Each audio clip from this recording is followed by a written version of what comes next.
Welcome, everybody. My name is Terry Wada. I am with Collabo Creative, a local service design company here in Indianapolis. And this week we are bringing something special to you. So with everything starting to open up and we're starting to see the end of quarantine come into our view and thinking about how we're going to start moving into the world and our next normal, it seemed like it would be a great time to think about what are the lessons we've learned during quarantine and being able to share those messages out with the rest of the world so that we can take these new learnings and apply them to this new normal or next normal or new reality, whatever you want to call it, and create a space that is different from what it was before. So in order to do that, we are going to be coming to you every single week.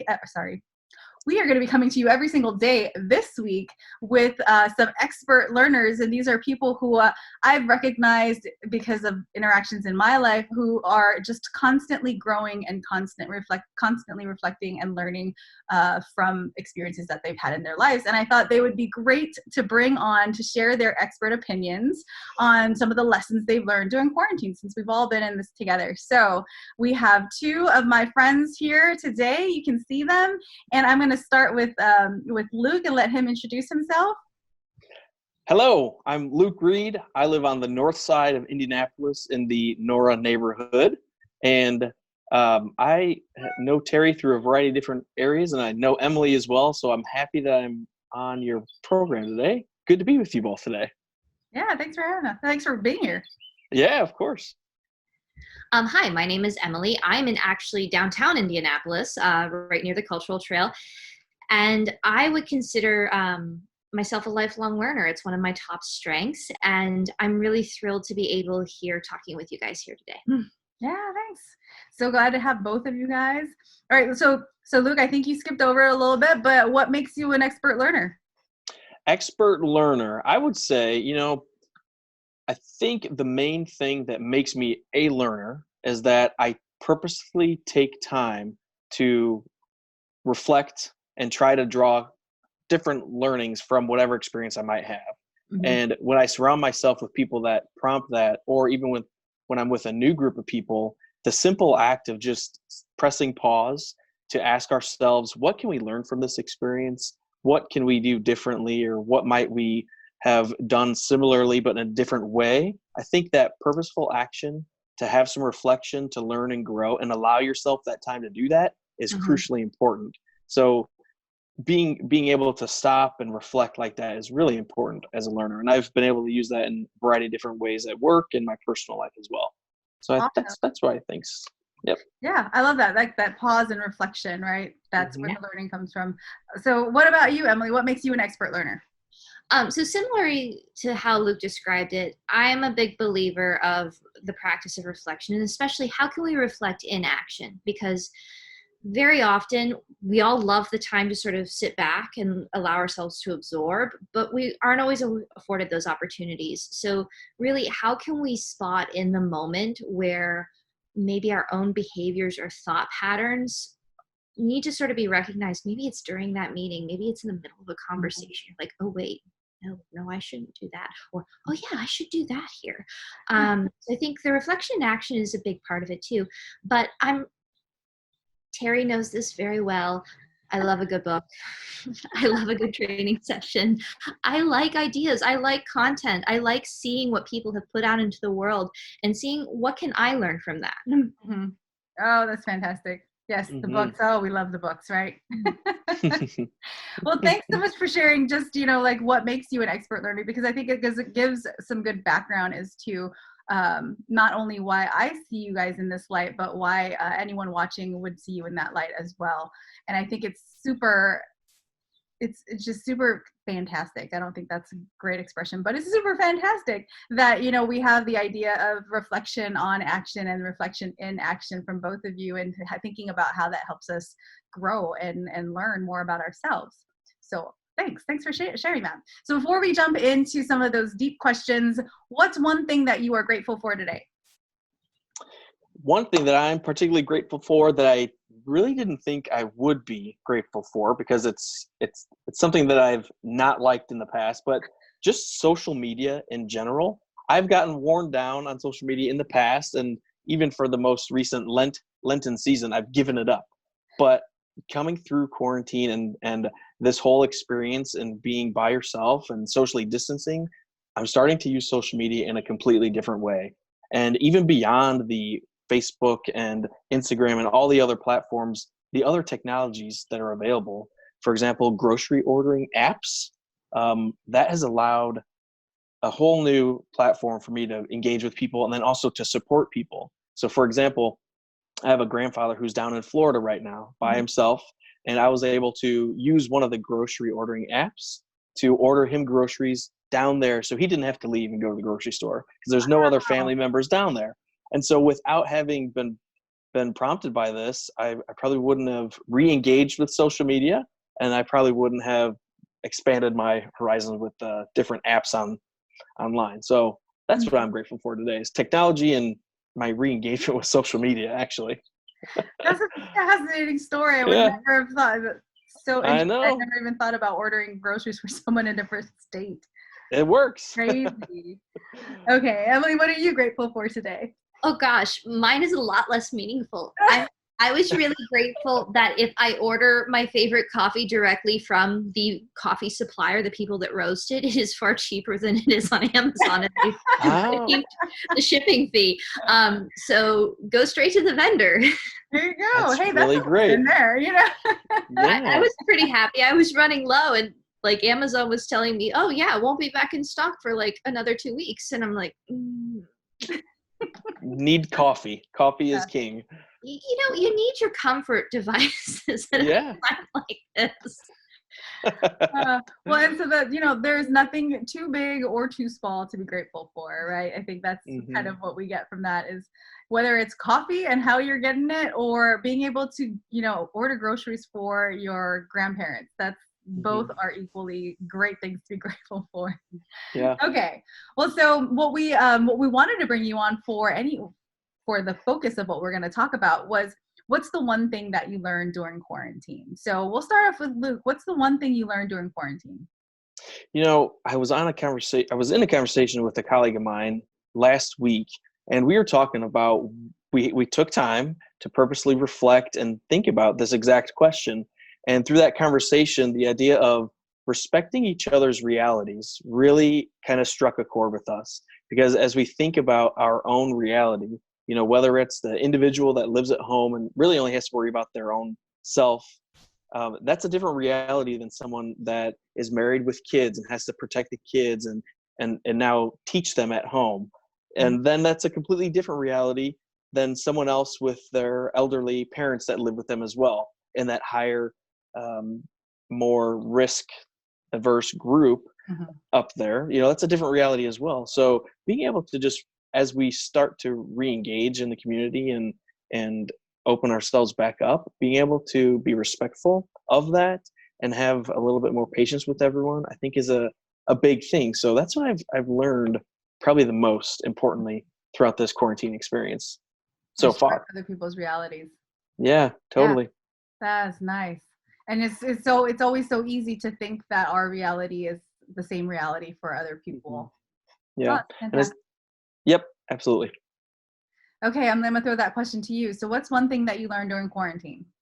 Well, so it's really interesting to hear Luke describe that because in some ways I feel like what I've learned has been very, very similar.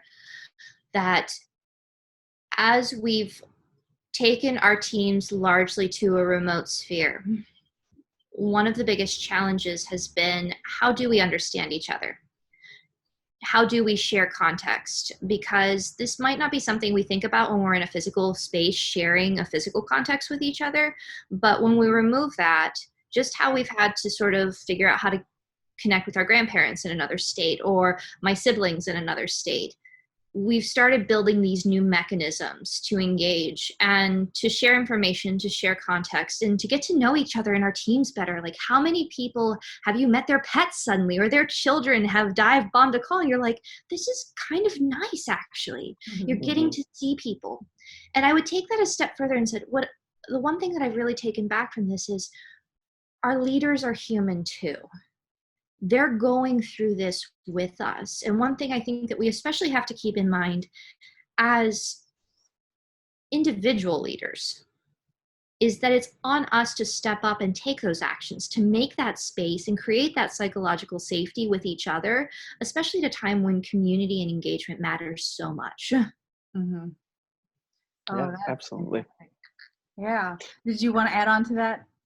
No, I would just think, Emily, your example of as we've removed the physicalness of our work and all have gone on virtually, I think the idea of also maintaining our productivity and the way that we interact, it's challenged me in new ways to think about, okay, although we have all these new virtual meetings happening, I still need to be extremely productive and go into the meeting well prepared, and to make sure that we're going to get out what we need to get out. And if there's decisions that need to be made, we're going to make them, because I think also we also have a lot more distractions around us at home. Mm-hmm. Some of us are good at kind of blocking that out, but some of us have kittens that live with us and come and take naps with us, right, Emily? He's not a cat. He's not a kid anymore. He's 8 and he's a cat. way too much. Yeah. No, but I love that idea because it is true. And the thing you said about meetings struck me a lot because you can't run a meeting poorly on this format. You need to start off with like reviewing objectives. You need to have somebody facilitating the process. You need to have people checking in and taking just all these steps that if we were in person, they're maybe nice to have, but right now they're absolutely crucial. And it's almost to the point where you have to over communicate. You have to make sure that context and intentions are very, very clear because email and video is only going to do so much. And still making time too for like people to share other information. Like you have to build in chat time now for people just sort of to catch up with each other. Yeah. But too, in some ways, even though we have more distractions maybe around us, in a working perspective, it's been really interesting. And Luke, I'd be curious to hear your thoughts on this. In other cases, it's really allowed people to sort of clear the board because so many people have been taken away from their day-to-day, maybe firefighting, and have finally been allowed time to embrace longer term projects or ideals. But with that comes too that you really still need that strong directional support to make sure everybody's pointed in the right direction. Yeah, I agree. I think if anything, it's recently challenged a lot of organizations to focus on what's important for them, whether it is a healthcare system that needs to focus on how do we handle this and make sure that we can ensure that the hospital doesn't get to overcapacity, or maybe it's the small business owner that needs to install the plastic barriers when the shop reopens. They need those types of protective equipment as well. I think it's all very interesting to think about, for sure. It's also too, I think, required a lot of teams to lean into trust a lot more than they would previously, because I remember people talking about work from home situations or working remote, and they're like, well, how will we know that everybody's doing what they're supposed to be doing? And well, we've completely removed that from the equation, and we've proven that it can be successful. So I think that's really great. That is absolutely true. I think the stigma of not being productive at home might be eradicated by now. Absolutely. And that's with looking in the backgrounds of everyone's computer and seeing beds and sofas, and like I could easily just go lay on that bed, but I'm here, I'm present. So it's really good.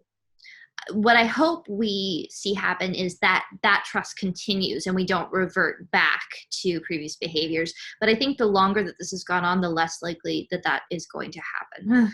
Yeah, absolutely. Well, so that kind of brings me to one of the questions that I want us to hit on, which is, now that you've had this experience, we've learned some things from this, right? Luke, you had talked about understanding that everyone has their own realities. Not your reality is not everyone's reality. And Emily, I think you said a few things around, like recognizing that leaders are humans, and that, and I love where you guys got to in the end, which was like that we can be productive working from home. I mean, that's a huge insight. I think that no one would have ever known. So how are you guys planning to apply some of these lessons learned into, into this week, and how we start to re-engage with the rest of the world? Emily, go first. Oh, you're making me go first this time. That's fair. I made you go first the other 2 times. I'm sort of going to be thinking a lot here. I'm not going to lie. So on a personal work front, I'll probably continue for as long as we are working remotely, because that's not done by any means for multiple safety reasons. I think that's a really responsible decision for a lot of organizations. And I recognize that I'm privileged to still be able to do so, because a lot of people don't have that option. Probably trying to go that extra mile with checking in with folks, making sure that I'm doing the best job I can to set expectations with the individuals I'm working with, and then following up with that, obviously, and to take opportunities where teams have set up spaces or activities to engage with each other. Sometimes in the workplace, I'm not a real fan of those, but I'm making the effort to engage with those and to share, like, hey, what's your favorite cereal? Because it is a way of building up a team and to being present that is really critical right now. For the longer term, I think it's so important, and this is just on a larger scale, that we continue to invest in tools that make this possible. So we were fortunate that our employer had already put a suite of systems in place that made this an incredibly smooth transition. I recognize that wasn't true for everyone, but I'm still seeing gaps where it's hard to engage with large groups of people in sort of a collaborative way that I would prefer to, because the technology systems are sort of piecemeal around that. So if we were going to be exploring things like this in the future, I think I would start to plan more actively for that. Yeah, that's really good.